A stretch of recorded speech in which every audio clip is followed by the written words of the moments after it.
Holdings. In Südtirol.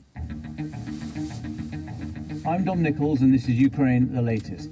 Today, as more civilians across Ukraine are murdered by Russia in the latest mass aerial attack, we look to the US for a response, given Russian Foreign Minister Sergei Lavrov told US Secretary of State Marco Rubio last week that Russia planned only to strike Ukrainian decision-making centres. We ask again when the United Nations is going to take a meaningful interest in the war, and we look at the continuing diplomatic spat between Ukraine and Poland. And later, we examine possibly the most consequential election for Putin in years, this weekend's contest in Armenia with, perhaps, a surprising intervention by Donald Trump. Bravery takes you through the most unimaginable hardships to finally reward you with victory. Russia does not want peace. Erstens, wir verteidigen mit unserer Hilfe für die Ukraine auch unsere Freiheit und unsere europäischen Werte. If I'm president, I will have that war settled in one day, 24 hours. We are with you, not just today or tomorrow, but for 100 years. Nous ne pouvons pas, comme Européens, laisser gagner la Russie en Ukraine. Nobody's going to break us. We're strong. We're Ukrainians. It's Tuesday, the 2nd of June, 4 years and 98 days since the full-scale invasion began. Today I'm joined by Telegraph journalist and co-host of Iran the Latest, Venetia Rainey, and our Russia expert, James Kilner. The big story today is Russia's attack last night. Russia bombarded Ukraine with a barrage of missiles and drones overnight, killing at least 17 people, injuring nearly 100 and trapping others. Kyiv, the central city of Dnipro, and the eastern cities of Poltava, Kharkiv and Zaporizhzhia were all struck as 73 missiles and 656 drones were fired at targets across the country. Ukrainian air defense forces intercepted 40 missiles and 602 drones. As many as 8 Zircon hypersonic cruise missiles were launched, with none intercepted. In total, 30 ballistic missiles, 3 cruise missiles and 33 drones struck targets in at least 38 locations across the country. Large explosions were heard and plumes of smoke billowed over high-rise buildings in Kyiv, where 4 people were killed and 65 others, including children, were wounded, according to the capital's mayor Vitaly Klitschko. One resident, Olya Mudra, standing in front of a destroyed building accompanied by her 6-year-old daughter Natalia, said, "We couldn't understand what was happening, some kind of apocalypse. Everything was covered with debris, everything in smoke, you could see nothing." A suspected missile strike on a 24-storey apartment building triggered a collapse, leaving people trapped under the rubble, Mr. Klitschko said, while a 9-storey apartment block was among other buildings set ablaze. A medical centre in the Holosivsky district in the north of the city was badly damaged. Thousands flooded into the Kyiv underground system seeking shelter in the early hours of Tuesday morning, some carrying pets, belongings and mattresses as the sound of defence systems repelling Russian attacks filled the air. In the central Dnipropetrovsk region, at least 6 people were killed and 36 others injured after Russian strikes hit the city of Dnipro, according to the emergency services there. A second attack, as emergency services arrived at the scene, killed 1 rescuer. Dnipro Mayor Boris Filatov said 49 residential buildings had been damaged, with 7 practically completely destroyed, he said. Russia had used cluster munitions on the city, he suggested. In Kharkiv, at least 14 people were injured, residential homes, garages and cars damaged. A 2-storey residential building and part of a 4-storey apartment block were damaged, with people trapped beneath the rubble of the larger building. Kyiv had been bracing for another mass attack for days after President Zelensky warned last week that Russia was preparing a renewed assault. He'd urged people to remain cautious and seek shelter during air raid alerts. He reiterated that warning last night ahead of the strikes. You'll remember these warnings follow comments last Monday by Russian Foreign Minister Sergei Lavrov when he told US Secretary of State Marco Rubio that Russia planned to strike Ukrainian decision-making centres. This morning, people are trapped under the rubble of these decision-making centres that were doing a good job of looking exactly like residential accommodation blocks. But yes, Mr. Rubio, let's just nod along to Lavrov. Foreign Minister Andrei Sybiha said the only reason for the overnight strike was that Putin is a war criminal and a loser who has no cards except terror. Moscow is losing on the battlefield. No number of missiles can change this, he said. Polish and Allied aircraft were scrambled to protect NATO airspace. Then in a statement, Ukraine's Ministry of Defence said Europe needs its own anti-ballistic defence so that this war can finally be brought to an end. And assistance from the United States in supplying missiles for Patriot systems is absolutely necessary. We are counting on the support of our partners and an effective response to today's attack. Now, responding to these attacks on civilians by a permanent member of the UN Security Council, the UN Secretary General said nothing. The United Nations agency UNICEF, however, said, "We are deeply saddened by reports of a 3-year-old boy killed in Dnipro and 10 children reportedly injured in attacks across Ukraine. Our condolences to all affected. Our teams are on the ground providing urgent assistance. The brutal, senseless devastation of young lives must end." Who conducted the attacks, UNICEF? Who is responsible for the brutal, senseless devastation of young lives? Now, the latest statement, and indeed the only statement today from the Office of the Secretary General, is titled Secretary General's Video Message on the Release of the World Meteorological Organization El Niño's Update. The lead story on the UN website is about the election today of the next President of the General Assembly. It has a hyperlink saying, "Watch the election live." I probably will, Mr. Guterres, because I'd rather watch that than see more people dragged out of the rubble. Now, these attacks come a day after President Zelensky presented state awards of Ukraine to the people behind Operation Spiderweb, that amazing attack deep across Russia that took place a year ago and destroyed 41 Russian aircraft. The attacks also come in the context of Ukraine's ongoing logistics lockdown, with President Zelensky saying in his nightly address last night that Ukraine is now capable of striking virtually all of Moscow's military logistics in the occupied territories, adding, "There are practically no safe roads left for the occupier in the south and east of our country." Now, we reported yesterday how authorities in occupied Crimea have had to introduce fuel rationing as a result of the Ukrainian attacks, and Russia has had to impose bans on exports of aviation fuel and gasoline from their territory. They're also considering a ban on diesel exports. President Zelensky said last night, "For a country that until very recently was called a gas station, losing even this is a major event, a major loss. As of May, nearly 40% of Russia's primary oil refining capacity is offline." Now, at this point, it's worth noting two things. First, drones and Caliber cruise and Iskander ballistic missiles contain a lot of aluminium. Second, the story from Ireland has been bubbling along for a while. Taoiseach Micheál Martin, the head of the government there, says that sanctioning the Russian-owned company Orginish Alumina, the only producer of alumina in Ireland, would cause more harm to the European Union than to Russia. He was responding to calls for the company, or at least the sale of alumina to Russia, to be sanctioned. Mr. Martin said the County Limerick-based company was a vital part of the European supply chain and that its products were designated as critical raw materials for Europe. He said, "The whole principle of sanctions is that we don't damage ourselves more than Russia, or that they don't become self-defeating. It would appear to me that Orginish Alumina falls into that category." Now, the alumina sent to Russia is used to make aluminium, which is then sold to trading company ASK, that supplies dozens of Russian arms manufacturers. The Irish Times, which has been excellent at tracking this story, says that for the first 3 months of this year, 83% of all alumina exports from the Republic of Ireland, that's just over 200,000 tonnes, went to Russia.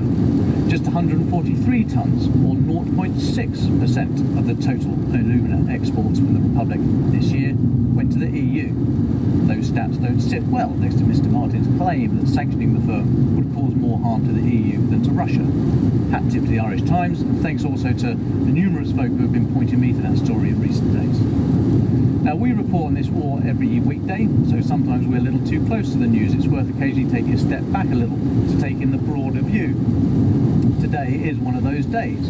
On the one hand, we have Ukraine marking Operation Spiderweb, an amazing military strike, and conducting quite an elegant campaign, well thought through and well resourced, in the logistic lockdown. Just today, there are more reports of attacks on oil refineries, this time the Ilsky refinery in Krasnodar Krai. On the other hand, we have Russia continuing a blunt, one-dimensional series of aerial attacks, mostly on civilians. Aside from the morality, this speaks volumes about the relative capabilities. Russia can't do anything else. It doesn't have the intellectual and military horsepower, the equipment or the leadership to knit together anything more sophisticated than just trying to hammer Ukraine into submission. Putin and his generals are out of ideas. They are not winning this. They are going back to what they know best because they are scared and they don't know what else to do. Like any bully who knows their time is up, we should expect them to lash out in other areas. Cyber attacks, undersea sabotage, electoral interference in Armenia, a prod at the NATO border perhaps. But don't mistake a breadth of attacks for strength. When asked to characterise where this war is right now, I've said before, both sides are losing, but Russia is losing a lot faster. Set against off spiderweb and the logistics lockdown, last night's attacks showed just how much Russia is losing by. Now that's it for the military updates. Venetia, welcome back to the pod. Delighted to have you with us. What have you been looking at on the diplomatic front? So the big news today is that Hungary has signalled that it's going to drop its long-standing opposition to Ukraine's bid for EU membership. That's according to Politico. The listeners will know this story very well from this podcast, and of course Francis's excellent reporting that Hungary's former leader, Orbán, has long opposed Ukraine's accession to the EU. But the new PM, Peter Magyar, has reportedly privately signalled an openness to lifting Hungary's veto. So what's happened? Apparently there was a meeting yesterday, Monday, between Ukrainian and Hungarian experts to discuss the issue of minority rights for Hungarians living in Ukraine. This has been a big Orbán talking point. There's an 11-point plan that was put forward by him and that Magyar is still pushing forward as well. But apparently they found some kind of agreement on it. We don't know exactly what, but that means that the process for Ukraine and Moldova's EU membership, those memberships are linked, will likely begin on June 15th during a very sexy-sounding intergovernmental conference in Luxembourg. That's a few days earlier than previously thought, so the suggestion is that things are going well. That will be the opening of the first negotiating cluster, a formal step on the path to membership. But there is another potential spoiler in the offing. I know you guys mentioned this on yesterday's podcast. This one comes from Ukraine ally Poland. So as you were talking about yesterday, there's this row over Zelensky's decision to name an elite Special Operations Forces unit after the World War II era Heroes of the Ukrainian Insurgent Army, UPA. I'm just going to call them UPA from here on. So it was supposed to be a nice nod to history. In Ukraine, the UPA is seen as an anti-Soviet resistance movement that fought the Russians during and even after World War II. But that's not how they're seen in Poland. They're accused of being behind the Volyn massacres of 1943 to 1944, a very painful chapter in Polish-Ukrainian history. Tens of thousands of Poles were killed, and thousands of Ukrainians were also killed in retaliation. In Poland, this is considered a genocide. So as you can imagine, the naming of this unit has triggered fury. So last week, as you discussed, you had the Polish president saying that he would seek to strip Zelensky of Poland's highest state honour over the decision. But the news today is that a top far-right Polish lawmaker has also seized on it. He says Poland should block Ukraine's EU accession over this particular naming. He's also suggested that Poland should stop paying for Starlink satellite communication systems used by Ukraine and opt out of EU loans to Kyiv in order to exert real pressure. Who knows if anything will come of it, but we still have these spoilers in the very long journey for Ukraine to become part of the EU. A story from out on the high seas and related to our reporting yesterday on French forces seizing a tanker part of Russia's shadow fleet. There's an interesting story in the FT, a row brewing in Denmark over a shipyard that is helping to repair LNG tankers that are carrying Russian gas. It's called Fayard, and it's the only facility in the EU that's doing this. It services these very specific ARC-7 class ice-breaking LNG tankers, and they're specially designed to navigate Arctic waters and to carry LNG from Novatek's Yamal terminal in the northern Siberia part of Russia. So 6 of the 15 such vessels in operation are apparently going to be getting repairs scheduled this summer at this Danish port. An environmental activist group called Urgevald has said they'll be launching a massive campaign against the yard over the summer when the boats arrive for work, and apparently the Danish government isn't happy either. Now this is technically legal. Our listeners will know that there are EU restrictions coming up. They start in 2027 to ban maritime services for Russian LNG tankers, but for now it is technically allowed. These vessels aren't under sanctions. Last year Fayard serviced 5 Russian LNG carriers, so there's increasing scrutiny of that particular element. So to the environmental group, what are they objecting on the environmental grounds or on? They are anti-fossil fuels. As far as I can see, they campaign mainly against coal, but also oil. I think they'd probably like to see no liquefied natural gas coming through Danish shipyards. In Russia, a military officer accused by Ukraine and Western governments of involvement in atrocities committed in Bucha has secured a place on the candidate list for upcoming parliamentary elections. Our listeners probably wouldn't be surprised. This is according to United 24 Media. He was part of the 76th Guards Airborne Assault Division deployed to Bucha during the opening weeks of Russia's full-scale invasion in 2022. And according to investigators, he ordered the abduction of a 29-year-old civilian who was detained at a checkpoint. The victim was subjected to prolonged and brutal torture and then shot on his orders. I think related to this, Trump has recently cut funding for US efforts to investigate war crimes in Ukraine, and it's jeopardising efforts to document Russian atrocities and pursue justice for victims. And that's it for the diplomatic updates. Thank you, Venetia. Well, let's stick in the international sphere. James, delighted to have you back with us this week. This is a big week. Armenia elections this weekend. Bring us up to date on that, please. And in particular, there's been quite an interesting intervention by Donald Trump that I don't think we were expecting, were we? Welcome, James. Yes, Dom, I think it's remarkable. This is Donald Trump. He came out last Thursday on his personal social media channel, gave this completely unequivocal backing of Nikol Pashinyan, the Armenian Prime Minister. He said, Nikol completely shares my vision of peace and prosperity for Armenia and the entire South Caucasus region. Nikol has my complete and total endorsement for re-election. Totally unexpected, I would say. Obviously, we knew the US was backing Pashinyan, but for Trump to make this complete intervention is remarkable. It's remarkable that a US president goes so far to back a candidate in a former Soviet domestic election is quite almost unprecedented, I'd say. New hashtags trending. This is the new MAGA, Make Armenia Great Again. Trump and his team are full square behind Pashinyan. It really sets the stage nicely for something we've been talking about for several weeks, Storm, so about this election really being the new front line of the war between the West and Russia for hearts and minds, if you like. It's happening on Sunday. I'm sure lots of viewers and listeners have blocked this off in their calendar.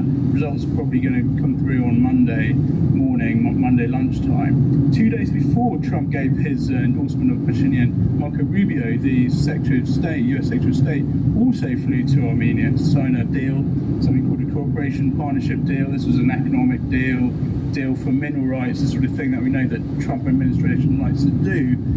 Again, another unequivocal endorsement of the Pashinyan administration. This was the first visit by US Secretary of State to Armenia since 2012. Hillary Clinton was there in 2012 as US Secretary of State. So, you know, such a huge gap. Again, we see the importance that the US and the West is putting on this election. J.D. Vance, the US Vice President, was also in Armenia in February.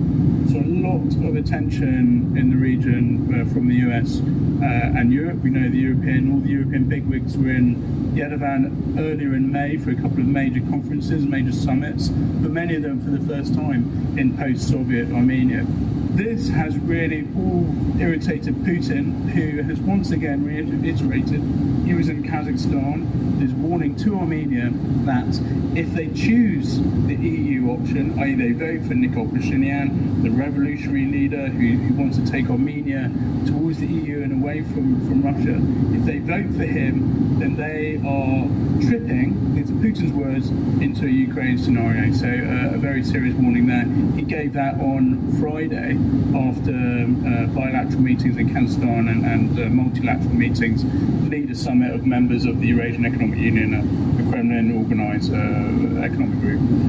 A couple of questions for you, if I may, James. Firstly, how's this going to play out in the politics there? We saw when J.D. Vance went to Hungary, ahead of that election, it really didn't do Viktor Orban the world of good. So we wonder if actually having the US take such a keen interest in the politics might not actually help Mr. Pashinyan, or perhaps the politics in the Caucasus is slightly different from Europe. Question number one. Question number two, how much of this is the US administration taking a stance against Russia and the whole spheres of influence argument that you've laid out very clearly, and how much of it is they've done this mineral deal and the quid pro quo is that Donald Trump comes out in favour of Mr. Pashinyan? So to take the polling question first, Trump's endorsement of Orban totally failed. Pashinyan is in a slightly different position. The polling data is actually a bit murky. International Republican Institute, a US think tank, has really done the most accurate polling data. It showed that 61% of Armenians, this came out at the beginning of May, so about a month ago, 61% of Armenians in the country is heading in the right direction. This is up from about 40%, and 62% are actually satisfied with Nikol Pashinyan. Again, this is up from about 40%, 45% at the end of last year. Pashinyan actually has an image problem that is being exploited by the Kremlin. I'll come on to the Kremlin's propaganda efforts in a minute. he is, like I said, the revolutionary leader of 2018. He's a journalist and a political activist who really took a stand against the oligarchical, kleptocratic regimes that were running Armenia since the end of the collapse of the Soviet Union. His revolutionary threw them out, and since then he's taken on the judiciary, he's taken on the church, and now he's taking on Russia.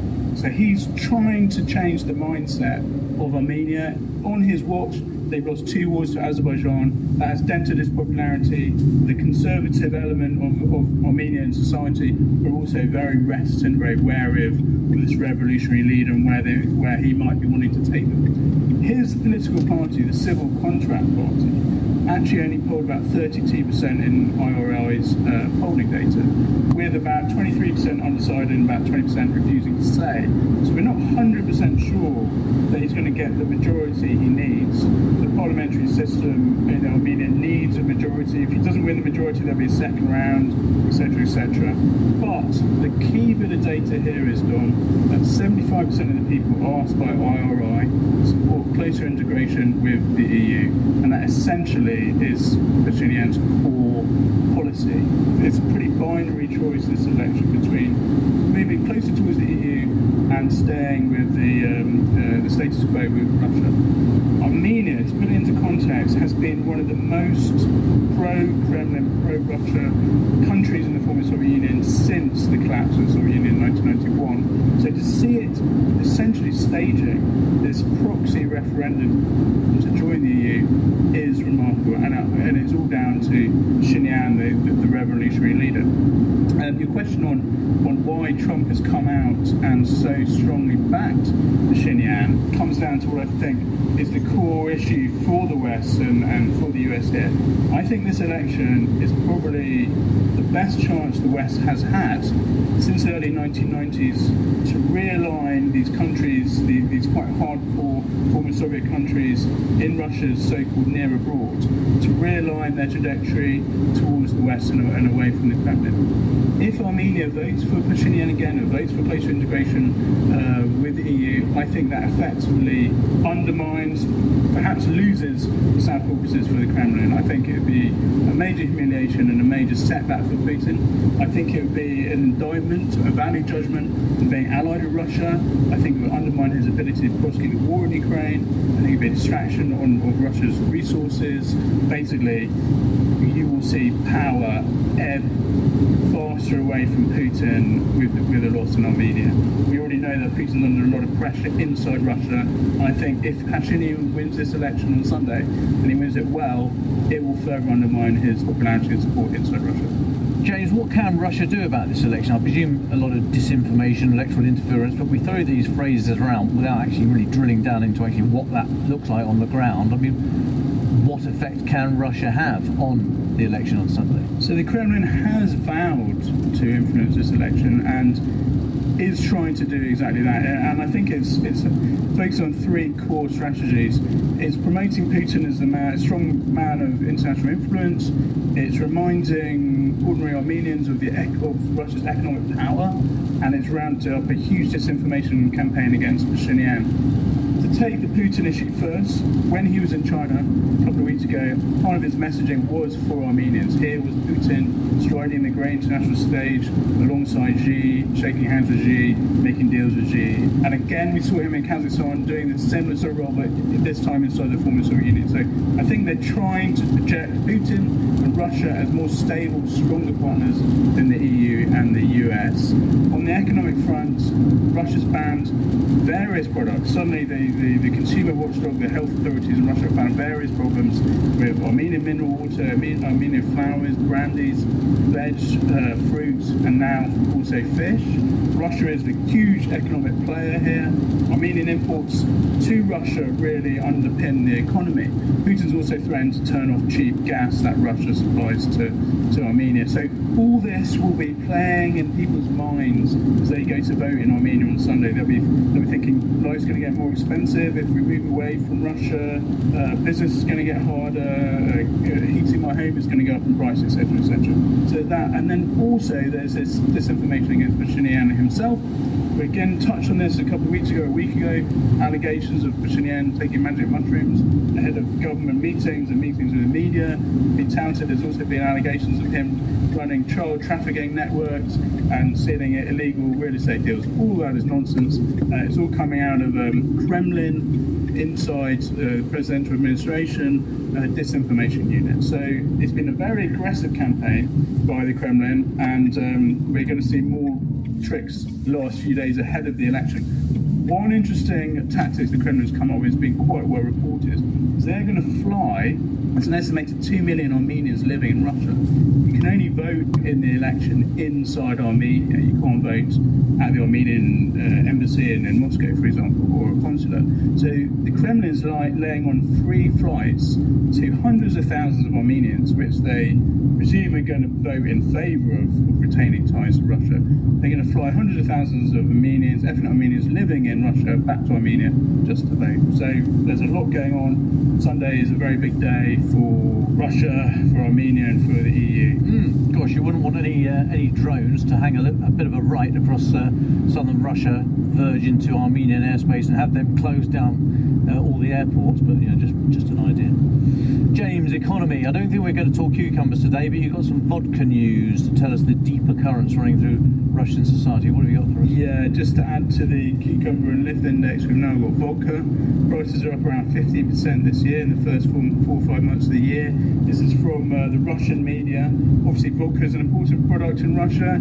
It's an indicator of just where the economy is going. We keep talking about the economy on this podcast because it really is the Achilles heel for Putin and the Kremlin. We see an incredibly large amount of headlines, both in the West and in English language media, and also increasingly in Russian media, about how the situation is so bad for the Russian economy. For how much longer can Putin afford to prosecute this war in Ukraine? Essentially, the core problem Putin has is that because he refused to call a general mobilization, and I think this is one of the only wars in modern Russian history where the population has been mobilized, he's essentially trying to veil the war, keep it disguised from population centers in Moscow and St. Petersburg, and instead frame it as a special military operation. He's had to essentially pay market prices for soldiers and for people to work in the factories and for munitions, etc. He hasn't just sort of told all men they have to report to their local military office. And this has made his war very, very expensive to prosecute. That is coming back to bite him. We've got the taxes, the VAT increases, the emphasis on military production over consumer production. It's all sort of eating away at the economy here. 3/4 of Russian companies now, this is again from the Russian media, are in a bad debt situation. That really sums it up. We've got retail business owners in Russia, again this is from the Russian media, saying this is the worst economic crisis in living memory. Bloomberg quoting senior Russian sources saying, trying to persuade the Kremlin and Putin that the current level of military funding is unaffordable and is literally collapsing the economy. And we had also, lastly, a Communist Party member in Parliament sailing very close to wind to potentially criticising Putin directly. He said neither tanks nor shells have any consumer value. The economy produces them, but they cannot be consumed by the population. Enough is enough. So, you've got people breaking ranks in Russia, and it's all coming back round to the economy.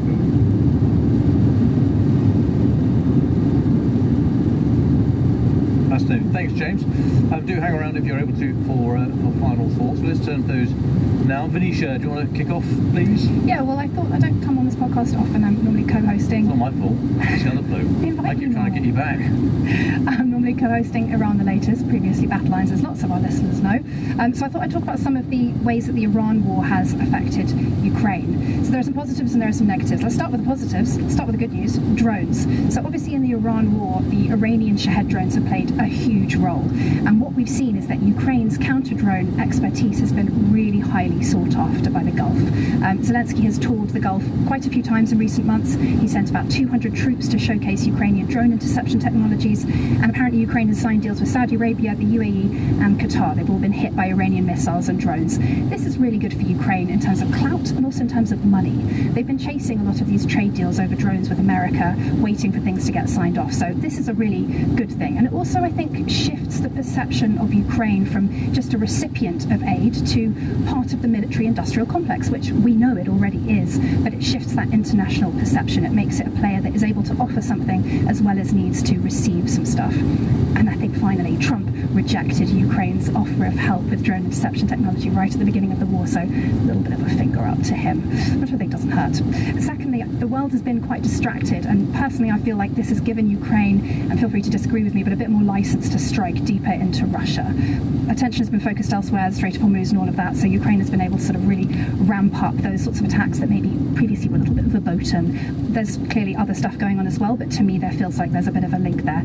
And thirdly, in terms of positives, Europe has knitted much more closely together during the course of this Iran war. If there were any doubts over the security of the transatlantic relationship and Trump's commitment to NATO, I think that has received yet more of a battering during the course of this Iran war. Trump has repeatedly insulted NATO, its contribution over the years in the Iraq war, and I think Europe really realises, if they hadn't already, that they can't rely on America. That's good news for Ukraine. That knits it together with that European security relationship, which Ukraine is obviously a key part of to tackle the Russian threat.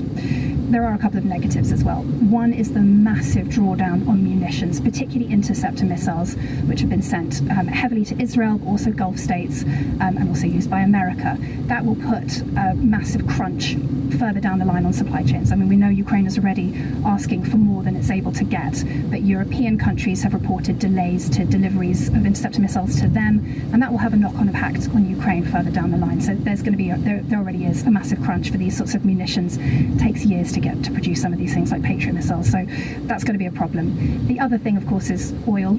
Rising oil prices have obviously helped Russia, paired with the softened sanctions, particularly with third-party buyers like India.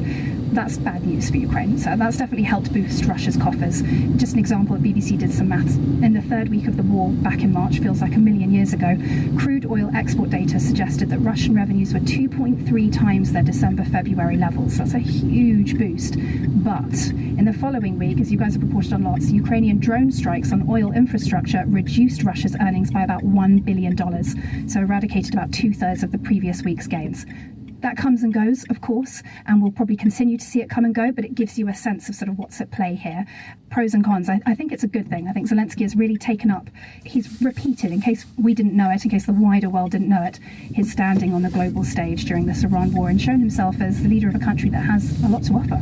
Well, thanks, Venetia. Great to have you back. A little sojourn from Iran, the latest. Do say hello to Roland. Tug his little beard for us. James, do you have any final thoughts for us? Just to take you through very quickly some other bits of news from Russia. FSB there have said that foreign intelligence services are eavesdropping on Russian officials through their smartphones. Putin's popularity is still declining despite his polling unit, the Kremlin polling unit, tweaking methodology. We discussed that last week.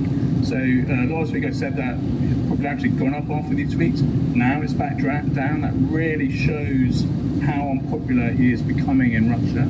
We had a very interesting story from Hong Kong, South China Morning Post, saying that Trump had asked Xi to pressure or to suggest to Putin when he went to Beijing a few days after Trump had been there to end the war in Ukraine. Obviously that message didn't get through to Putin, but interesting that the South China Morning Post has picked that up.